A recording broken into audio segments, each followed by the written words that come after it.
오늘 본문에는 한 사람이 등장합니다. 시몬입니다. 그는 어부입니다. 갈릴리 호수라고도 불리죠. 지금 오늘 우리가 읽은 본문에는 게네사렛 호수라고 되어 있지만 성경이 또 어떤 곳에서는 갈릴리 호수라고 하기도 하고 갈릴리 바다라고 하기도 하고 디베리아 호수라고도 합니다.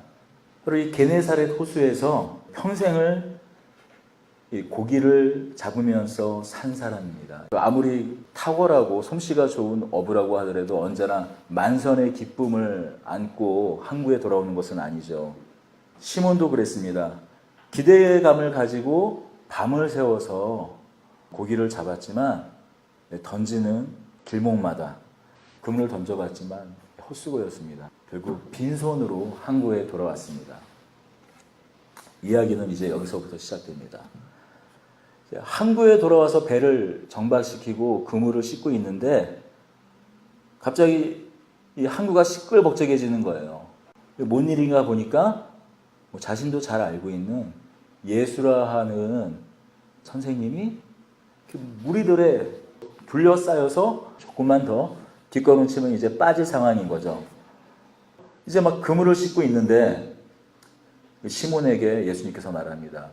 내 배에 올라가자. 말씀을 다 마치고 시몬에게 다가가서 시몬에게 한마디를 던지는 겁니다. 깊은 곳에 그물을 내려 고기를 잡으라고 말씀하는 거죠. 여러분 만약에 여러분이 의사라고 생각을 한번 해보세요. 병명이 뚜렷하게 딱 나타나지 않는 그런 이 질환들이 있잖아요. 틀림없이 환자는 아프다고 하는데 CT를 찍어보기도 하고 MRI를 찍어보기도 하고 아무리 초음파 검사 그래서 피 검사부터 시작해서 여러 검사를 하더라도 증상이 뚜렷하게 병명이 나오지 않는 거예요. 그런데 우리가 회진이라고 그러죠. 회진하고 있는데 어떤 환자 앞에 상태가 어떠냐고 물어보고 이렇게 하고 있는데 옆에 있는 그 환자의 어떤 그 보호자가 혹시 이런 병 아닐까요? 그런 일이 오지랖이 넓은 사람들이 꼭 한마디 거드는 사람들이 있어요. 그러면 그 이야기를 들으면 보통 의사들의 말은 어떨까요? 이렇게 대답도 안 하고 속으로 그냥 무시하고 별 미친놈을 다 봤네라는 게 사실 의사들의 마음일 거예요. 제가 좀 그런 느낌을 좀 받는 게 뭐냐면 제가 요즘에 치과 치료를 받고 있어요. 제가 이와 관련된 건 안 해본 치료가 없습니다. 아주 어렸을 때부터 사탕을 제가 좋아하고 설탕물, 집에서 달고나 같은 것들 많이 먹었잖아요. 그런 것들. 근데 태어나기를 좀 이 치아랑 잇몸 자체가 좀 안 좋다 보니까 단 거를 좋아하는데 이상하게 잘 썩어요. 그래서 어렸을 때부터 막 이가 안 좋았어요. 그래서 아말감 치료부터 시작해서 잇몸 치료, 그리고 좀 나이가 먹어서 이제 본격적으로 이가 썩은 다음에는 크라운 치료, 레진, 그리고 나중에는 이가 빠져서 임플란트, 치아 교정까지. 좀 부끄럽지만 그 양악 수술 있잖아요. 양악 수술만 빼고는 이와 관련된 치료는 다 해봤어요. 이와 관련된 치료는 양악 수술만 빼면, 근데 감사하게도 부정교합은 아니어서 양악 수술만 빼고 이와 관련된 수술은 관련된 건 다 해봤죠. 그래서 최근에 치과에서 어금니를 좀 뽑게 돼서 임플란트를 하게 되었어요. 한쪽으로만 씹으니까 너무 힘든 거예요. 악관절 장애가 생기더라고요. 균형이 안 맞으니까. 그래서 하는데 여러 앞으로 치료 방법에 대해서 이렇게 얘기를 나누는데 제가 이미 임플란트를 했기 때문에 의사한테 얘기를 하죠. 이런 거 아닙니까? 그러면 그래서 한 0.3초, 0.2초 정도 얼굴 표정이 바뀌어요. 본인은 얼굴 표정이 바뀐다고 생각을 안 하죠. 근데 느낄 수가 있어요. 길지는 않은데 한 0.3초에서 길면 0.5초 정도 아주 짧은 시간 표정이 바뀌어요. 그리고 아주 상냥하고 아주 뭐라 그럴까요? 따뜻한 말로 이렇게 자신의 치료에 대해서 이렇게 얘기를 하죠. 그런데 사실 그 안에는 친절하게 뭔가를 설명하지만 자신의 감정을 숨기려고 일부러 더 친절하게 말하는 걸 볼 수가 있어요. 베드로가 그랬습니다. 이 게네사렛 호수는 길이가 한 20km쯤 돼요. 그리고 폭이 한 11km쯤 됩니다. 20km, 11km. 그러면 꽤 긴 거리잖아요. 꽤 호수가 제법 크기가 여기서 고향까지가 한 20km, 꽤 큰 호수죠. 그래서 이스라엘 사람들은 바다라고까지 해요. 그런데 실상 가보면 이 갈릴리 호수 어느 지점에 서 있든지 한눈에 그 호수의 끝에서 이쪽 끝에서 끝이 다 들어와요. 그러니 평생을 이 호수에서 이 고기를 잡았을 베드로를 생각해 보십시오. 비록 고기 잡는 일이 당시에는 일종의 전문직인 거예요. 눈을 감아도 어디에 이 시간쯤에 어디에 그물을 내려야 되고 어느 쪽이 어로가 형성이 돼서 고기가 다니는 길이고 그것이 빠삭한 거죠. 밤을 새워 호탕을 친 베드로에게 예수님께서 다가가셔서 깊은 곳으로 그물을 던지라고 말하는 것입니다. 깊은 밤중부터 새벽까지는 물고기가 깊은 곳에 있지만 이 아침이 되고 이제 날이 새면 이제 얕은 물가로 고기들이 이제 먹이를 먹으려고 이제 바깥으로 가는 거죠. 그러니까 깊은 곳으로 그물을 던지는 건 그 시간에 맞지 않는 거죠. 저는 이때 베드로가 선생님 하는 그 말이 오늘 우리가 읽는 본문에는 그냥 선생님이라고 되어 있지만 아마도 이때 이 선생님 하면서 베드로의 표정과 그 억양을 한번 좀 생각해 보면 상상이 갑니다. 이 베드로가 이런 반응을 보였을까요? 와, 선생님, 제가 그거는 해보지 않았는데 아유, 너무 감사합니다. 기왕에 그물도 다 씻었으니까 뜯어진 것도 이제 꼬매고 했으니까 한번 당신의 말을 한번 믿어보고 한번 당신 시킨 대로 한번 해보겠습니다. 그런 마음에서 선생님 했을까요? 최대한 자신의 속마음을 들키지 않으려고 선생님, 우리말에도 성조가 있잖아요. 성조. 이 높낮이가 어떻게 선생님 이게 아니라 선생님 이런 억양 아니었겠어요? 5절을 한번 보십시오. 시몬이 대답하여 이르되 선생님 우리들이 밤이 새도록 수고하였으되 잡은 것이 없지만은 말씀에 의지하여 내가 그물을 내리이다. 우리는 성경 내용과 그 결론을 다 알고 있는 사람들이에요. 그러다 보니까 어디에 방점이 가냐면 주의 말씀에 의지하여 내가 그물을 내리리다라고 하는 이 구절에 눈이 가요. 그러니까 어떻게 끌고 갑니까? 이 본문을 어떤 상황과 어떤 그런 마음에서도 주의 말씀에 순종할 때 기적이 일어납니다. 그때 비로소 우리가 하나님의 기적을 체험할 수 있습니다라고 다 끌고 가요. 이게 우리가 항상 모든 본문을 볼 때 결론을 이미 다 내려놓고 있기 때문에 방점이 자연스럽게 주의 말씀에 의지하여로 우리는 이 말씀을 보고 싶어 합니다. 그런데 5절 이후에 아무것도 우리가 모른다고 지금 이 누가복음이 5절 이후에 아무것도 기록되지 않고 그냥 딱 5절로 이 이후에는 뭐 어떻게 찢어져가지고 모른다고 생각하고 한번 읽어봐요. 여기까지 말씀만 보면 베드로가 예수님의 말씀을 따랐던 이유는 오로지 예의상이에요. 예의상. 우리가 오정 앞서서 4장까지는 내용을 알고 있잖아요. 예수님께서 회당에서 귀신 들린 사람에게서 귀신을 내어 쫓으신 다음에 어디로 가셨습니까? 안식일날 회당에 나오셔서 시몬의 장모 집에 들어가셔서 열병에 걸려서 아마도 말라리아라든지 그쪽이 갈릴리 호수 주변이 습한 곳이잖아요. 그래서 전염병이 자주 창궐하던 지역이에요. 습한 곳이라서. 말라리아라든지 이런 풍토병에 걸려서 열병에 걸려 거반 죽고 있을 때 예수님께서 살려내지 않으셨습니까? 그래서 예의상으로 그물을 던진 것 같아요. 아무리 그 시간에 생각해보세요. 그물까지도 다 씻었어요. 오늘 밤이나 내일 다시 작업을 하려고 그물코 틀어진 것들이 있으면 당시에 그 갈릴리 호수에서 이 물고기를 잡는 법은 저인망으로 그물을 늘어뜨려가지고 쓸어가는 이렇게 쭉 그 바닥을 훑는 식 방식이니까 여러분 그물 코가 이게 찢어지거든요. 그러니까 그물을 씻는다고 되어 있지만은 뭐 마가복음이나 다른 복음서에 보면 그물을 기웠다고 이렇게 나와 있죠. 다 했어요. 밤새서 허탕 친 데다가 어쩔 수 없이 내일 또 일을 해야 되니까. 예? 우리가 뭐 일이 끝나면 어떤 직장이 일 끝나는 거 끝나는 게 아니라 청소랑 정리까지도 하고 내일 다시 일을 할 수 있는 상태로 만들어 놔지잖아요. 그러면 마음이 이제 완전히 뭐죠? 이렇게 풀려버리죠. 집에 가서 쉬고 싶은 거예요. 뭐 아무리 어부 할아버지, 어부 조상이 와도 지금 마음은 집에 가서 집 아랫목에서 눕고 쉬고 싶은 게 밤을 샌 사람의 심정입니다.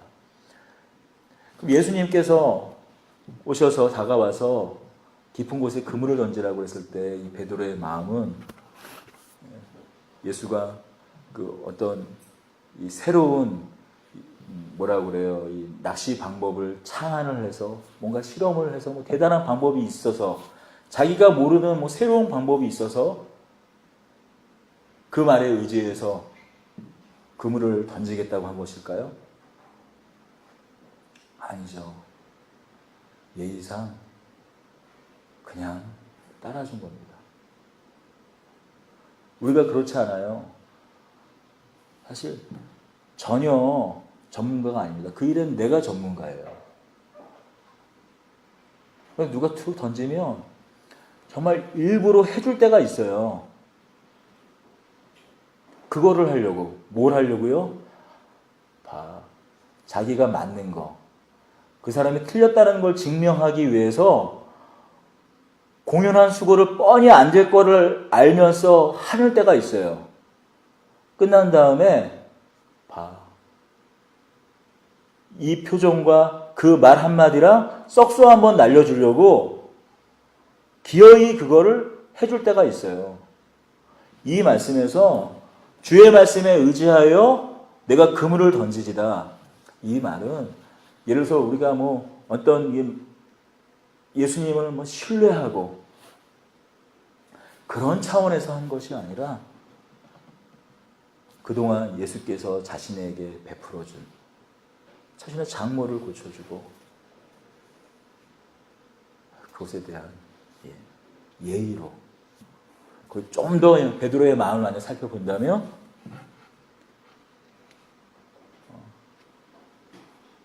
당신은 터무니없는 일을 한 거야. 자신을 증명하기 위해서 당신은 당신 일이나 열심히 하세요. 다른 데 참견하지 말고 자신의 마음을 증명해주고 또한 거기에 좀 더 순한 의도라고 한다면 선한 의도라고 한다면 장모를 고쳐준 것에 대한 감사한 마음 그것 하나로 사실 그물을 던지는 것이죠. 여러분 그렇지 않습니까? 누군가 그 신앙의 선배나 누군가 와서 자신에게 어떤 조언을 해줍니다. 사실은 대부분 경우 어때요? 다 거기까지예요. 베드로가 그랬죠. 내 가족 아픈 거 해결해주고 장모 아픈 거 해결해주고 또 남이긴 하지만 그 귀신 들린 사람을 예수님께서 이렇게 쫓아내주고 또 이것에 하나 더할 수도 있어요. 자기 배까지도 빌려줄 수 있어요. 거기서 말씀 전한다는데 뭐 못 해주겠어요? 그런데 딱 거기까지예요. 내 인생에 개입하는 것은 싫죠. 내 삶에 직접적으로 와서 개입하는 것은 싫은 것입니다. 우리도 그렇잖아요. 신방 와서 뭐 개업 축하 개업 예배 해드리고 아이 나면 돌 예배 해주고 아플 때 병원 와서 신방 예배 해주면 얼마나 좋아요. 그런데 딱 거기까지지 내 삶의 문제에 내 직업의 문제에 내가 살아가는 삶의 문제에 구체적으로 개입하면 사실 싫은 거죠. 특별히 전문가일수록 더하죠.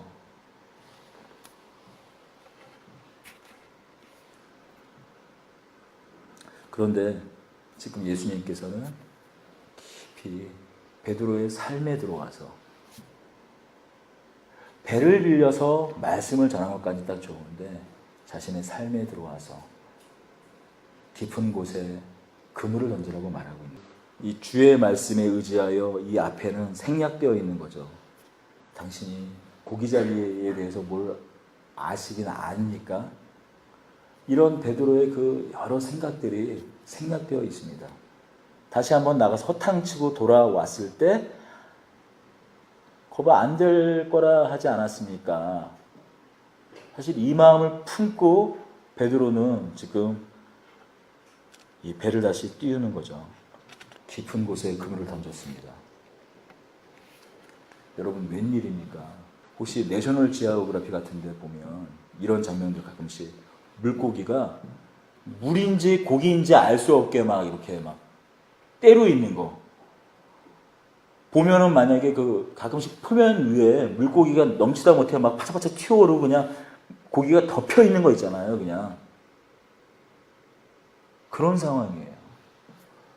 여러분 고깃배가 파도가 쳐서 잠겼다, 뭐 폭풍우가 쳐서 뭐 침몰했다, 잠겼다라는 얘기는 들어봤어도 고기를 많이 잡아가지고 고기가 가득 차서 혹시 물에 잠겼다라는 얘기 들어보셨어요? 베드로가 이 시몬이 끌고 간 이 배에 가득 차다 못해 막 넘치다 보니까 자신의 친구까지도 손짓을 해서 그 배를 가지고 오게 한 다음에 그 배에까지도 고기를 내렸는데 그 배 2개가 다 잠기게 생긴 거예요. 돌아올 때 어떻게 돌아왔을까요? 물이 잠기게 생겼으니까 이미 배에 이렇게 쏟아놓은 그 물고기를 아마 덜어내가면서 간신히 끌고 왔을 거예요. 그때 베드로가 예수님을 만나서 얘기합니다. 주여 나를 떠나십시오. 나는 죄인입니다라고 말해요. 저 같으면 예수님을 만약에 내가 베드로였으면 이 시몬이었으면 뭐라고 말했을까 한번 생각을 해봤어요. 저는 예수님처럼 동업해서 원양어선을 같이 한번 타보면 어떻습니까? 예수님은 그냥 따라가지 않으셔도 돼요. 그냥 X, Y, GPS 딱 좌표만 찍어주시오. 그럼 제가 가서 물고기를 이렇게 싹쓸이 하겠다고. 아니면 뭐 그건 아니더라도 예수님 제가 죄송합니다. 예수님을 의심해서 죄송합니다. 뭐 그런 얘기를 했을 것 같아요. 베드로의 반응은 주여 나를 떠나십시오. 나는 죄인입니다라고 말합니다. 베드로는 이 사건을 통해서 예수님이 누구신지를 보게 된 것이에요. 더 이상 베드로에게 예수님은 선생님이 아니었습니다. 이스라엘 사람들이 하나님에 대하여 하는 호칭으로 바뀌어요. 선생님에서 주님 나를 떠나소서 나는 죄인입니다라고 말합니다. 베드로는 왜 이런 반응을 보인 것일까요? 베드로는 지금까지 어떤 삶을 살아왔을까요?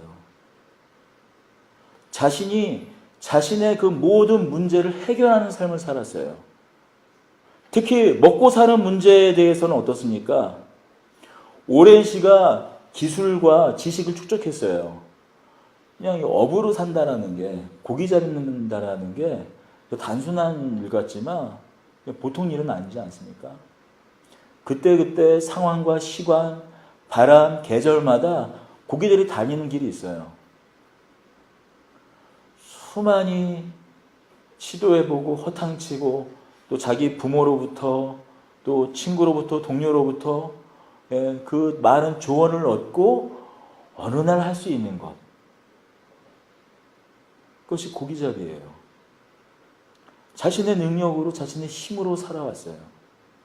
자신의 노력으로 자신의 삶 그 모든 것을 책임져야 하는 삶을 살았던 것이죠. 그런데 갑자기 예수가 찾아와서 자신의 삶에 개입하는 거예요.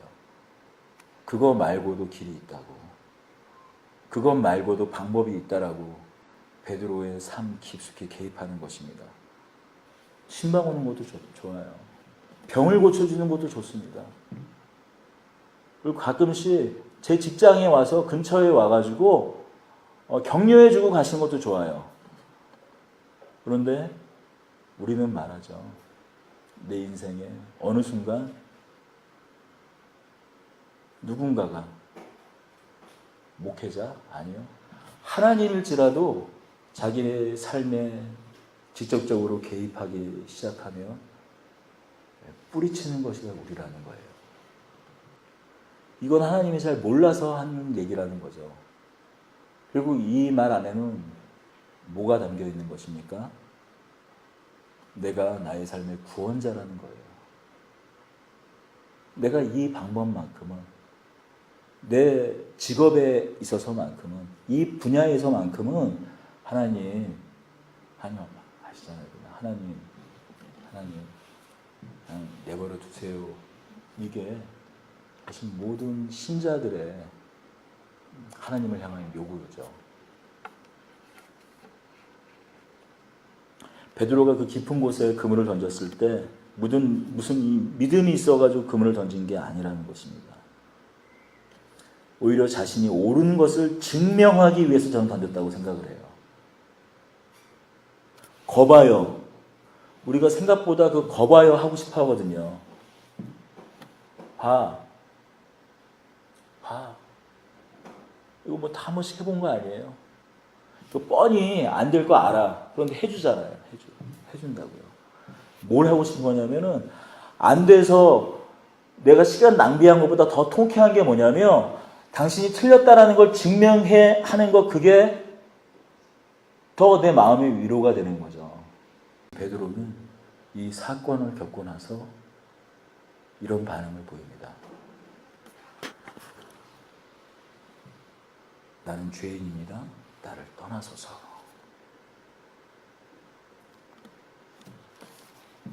예수님에 대한 생각, 예수님에 대한 시각이 달라진 거예요.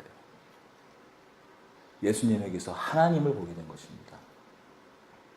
자신보다 더 뛰어난 업으로 본 게 아니라 예수님을 하나님으로 보게 된 것이죠. 나를 떠나소서라고 말합니다. 당신이 누구신데 저는 당신을 감히 감당할 수 없다라고 말하는 거예요. 무엇을 알게 된 것인가요?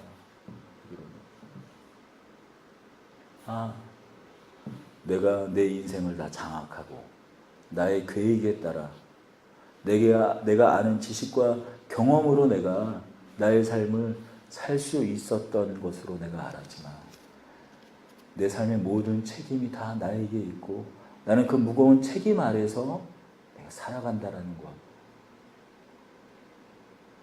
결국 내가 내 삶을 살아가고 내가 나를 구원하는 그런 삶을 살았는데, 알고 보니 자신의 삶, 그걸 넘어서는 하나님이 계심을 그때야 비로소 알게 된 거예요.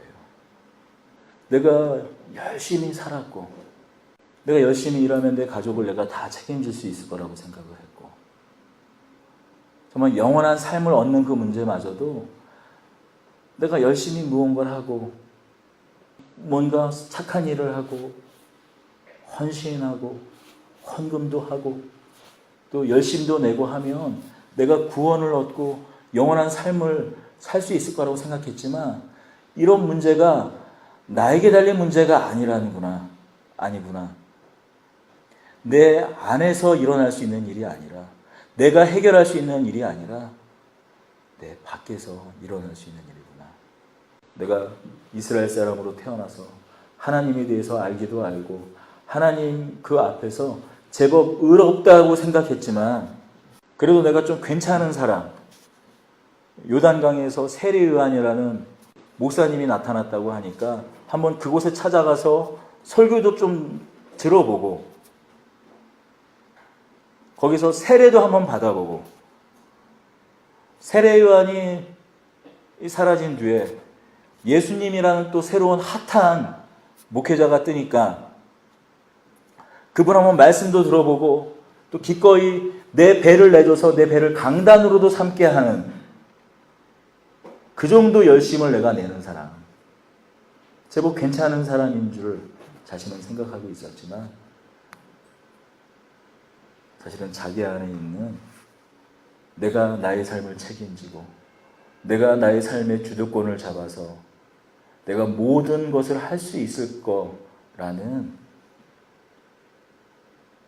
바로 그것이 죄라는 것을 이 시몬은 알 수가 있었습니다. 그래서 말하는 거예요. 아니, 고기를 잔뜩 잡아가지고 온 거랑 죄인 거랑 무슨 상관이 있는 거예요? 감사합니다 해야죠. 감사합니다. 아유, 만선. 웬일이에요? 같이 동업해서 우리 이제 여기 갈릴리 호수가 아니라 저쪽 가이사랴 건너편에 있는 두로항이나 시돈 항구에 가가지고 이제 회사 하나 차리죠. 삼호수산, 동원 그런 회사 하나 차려가지고 이제 본격적으로 이제 고생 끝 행복 시작, 잘 먹고 잘 삽시다 해야지. 갑자기 왜 뜬금없이 죄인이냐라는 거예요. 초월 앞에 선 한 사람의 고백인 것이죠. 이사야 선지자도 그랬지 않았습니까? 이사야 선지자 앞에 하나님께서 나타나셨을 때 나를 떠나소서 나는 죄인이다라고 고백했습니다. 마찬가지 고백인 거죠. 거기에서 평생을 그물을 던졌지만 게네사렛 호수에서 갈릴리 호수에서 평생을 던졌지만 그물을 던졌지만 그렇게 고기를 잡을 수 있는 곳이 아니라는 거예요. 내가 모르는 세계가 있구나. 내가 살던 세계, 내가 추구하던 세계, 그동안 나의 모든 것이었던 이 갈릴리 바다, 이 갈릴리 이 호수, 이것을 넘어서는 세계가 있구나. 거기서 예수를 통해서 하나님을 보게 되고 하나님 나라를 보게 된 것이죠. 그리고 그 배를 항구로 가지고 오며 어떤 마음이 들었을까요? 예수를 향한, 하나님을 향한 경외감과 함께 두려움이 일어나는 것이죠. 나를 떠나라고 말합니다. 주님, 저는 죄인입니다. 저를 떠나십시오. 근데 예수님은 베드로를 째려보면서 반대로 이제 거봐 그런 말씀하지 않으시고 자신을 쫓으라고 말합니다. 자신을 따르라고 말합니다. 이제 고기를 낳는 어부가 아니라 사람을 낳는 어부가 되라고 말씀하세요. 무슨 말씀일까요? 너의 가치, 너의 쓰임을, 너를 규정하는 것은 네가 무엇을 하는 것으로 규정되는 것이 아니라 내가 너를 어떻게 생각하고 내가 너를 어떻게 사용하느냐. 우리는 우리의 가치, 우리의 정체성을 어떻게 생각을 해요? 내가 무엇을 할 수 있지? 내가 무엇을 이루지? 내가 어떤 직업을 하고 있지? 그것으로 나의 정체성을 갖다가 규정하지 않나요? 내가 괜찮은 사람이라는 것을 어떻게, 내가 어떻게 가치 있는 사람, 내가 왜 가치 있는 사람, 내가 무엇 때문에 가치 있는 사람이라고 생각을 하죠? 내가 어떤 직업을 갖느냐, 내가 얼만큼 이루었느냐로 나의 가치를, 나의 정체성을 규정을 합니다. 근데 예수님께서는 베드로가 네가 하는 일로 너의 존재, 너의 가치가 정해지는 것이 아니라 너의 존재, 너의 가치, 너를 규정하는 것은 너가 아니라 나라고 말씀하시는 거예요. 시몬 베드로가 이를 보고 예수의 무릎 아래에서 엎드려 이르되 주여 나를 떠나소서 나는 죄인이로서이다 하니. 그런데 예수님께서는 나를 떠나라고 하는데 오히려 네가 나를 따라라, 네가 나를 따르라고 말씀하십니다. 그들이 배들을 육지에 두고 모든 것을 버려두고 예수를 따르니라. 이것이 왜 가능합니까? 11절에 자신의 배를, 자신의 직업을, 자신의 가족을 다 버려두고 예수님을 따르는 것이 어떻게 가능할까요? 그것은 예수님이 누구이냐에 따라서 달려있는 거죠. 예수님이 단순히 선생님이고 예수님이 단순히 어떤 해안을 가지고 또 어느 정도 미래를 점칠 수 있고 가끔씩 뭐 우리가 생각하는 것처럼 무슨 신기가 내려가지고 어디 좌표를 찍어주면 거기 있는 걸 뭐 알려주는 정도로, 그 정도 사람이라면은 베드로가 예수님을 따를 수 있을까요? 자신의 직업을 버려두고 따를 수 있을까요? 자신의 가족을 다 내팽겨치고 따를 수 있을까요? 마태복음이나 마가복음에 보면은 그의 부모를 버리고 떠났다고 말하는데, 가족들을 버리고 떠났다고 말하는데, 자신의 가족을 버리고 떠날 수 있을까요? 예수님이 누구냐에 따라 달라진 거예요. 예수님이 만약 하나님이라면, 예수님이 만약 기다렸던 메시아라면, 예수님이 자신의 삶, 자신의 가치, 자신이 살아왔던 그런 삶의 모든 방향을 바꿀 뿐이 확실하다면 직장을 바꿀 수 있죠. 때로는 직업을 바꿀 수도 있는 것입니다. 자신의 모든 그 근거를, 자신이 옳다고 생각했던 것, 자신이 옳다고 생각했던 신념, 가치, 체계, 직업, 그런 모든 것을 다 바꾸고 새로운 출발, 새로운 인생을 살 수가 있는 거예요. 만약에 나를 부르시는 이가, 나를 찾는 이가, 나보고 따라오라는 이가 하나님이라는 말이죠. 그렇지 않나요? 이거 솔직히 한번 얘기해요. 정말 하나님이 나타나셔서 이제 나를 따라오라. 이제 그 삶을 멈추고 이제 새로운 삶을 살라고 말씀하시는 거예요. 그때 하나님께 자신의 반응을 어떻게 하느냐가 곧 하나님을 하나님으로 여기느냐, 아니면 하나님은 실상 나와 아무런 상관이 없는 존재냐, 바로 우리의 반응에 따라 우리가 그것은 드러납니다. 이건 믿는다라는 거, 제자가 된다라는 거, 그건 많은 이야기로 성경을 통해서 얘기할 수 있어요.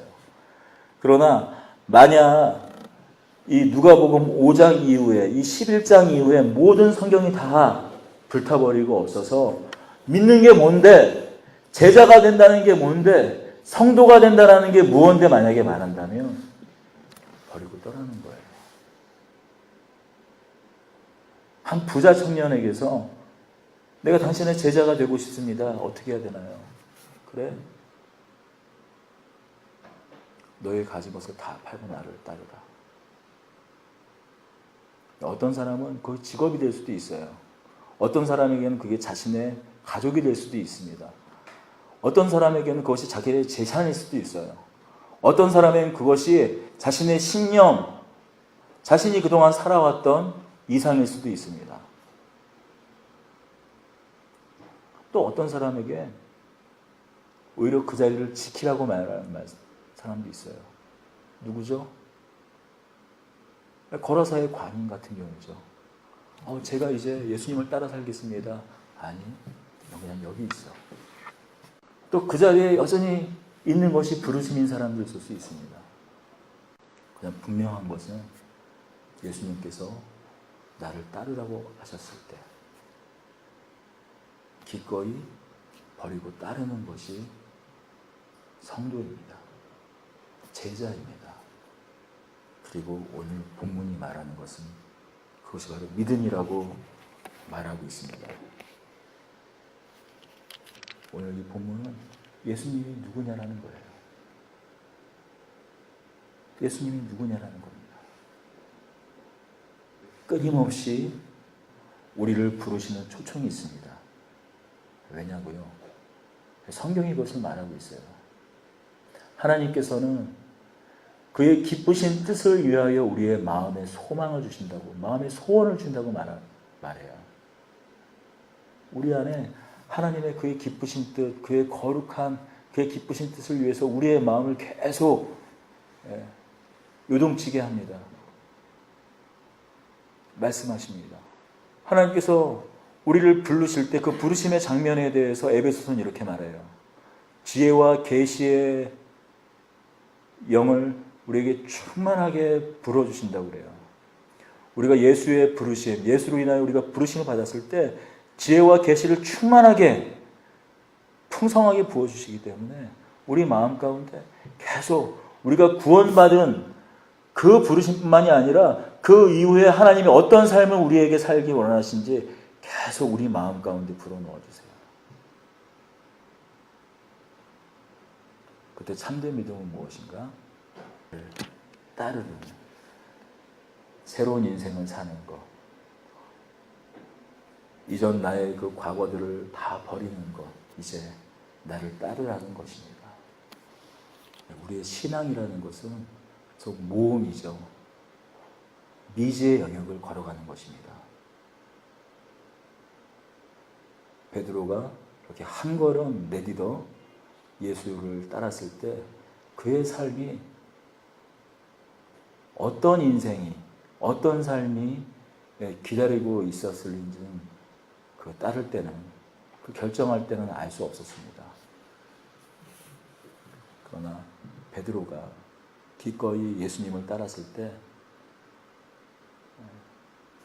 하나님께서 그를 사용하셔서 이 아름다운 하나님의 그 아름다우심, 그 하나님의 아름다우심을 이 세상에 알리는 자로, 오늘 본문의 표현으로 빌리자면 사람을 낚는 어부로, 이전에는 아무도 주목하지 않는 갈릴리의 어부에 불과했다면 그 깊은 죄의 바다, 그 깊은 죄의 수렁에 빠져서 죽어가고 신음하고 있는 영혼들을 건져내서 하나님 나라로 인도해내는 사람을 낚는 어부로 하나님께서 사용하셨던 것이죠. 우리 더드림교회 모든 성도들에게도 이러한 은혜, 이러한 역사에 기꺼이 참여하는, 또 기꺼이 순종해서 그 길을 따르는 저와 여러분들이 되기를 축복합니다. 기도하겠습니다.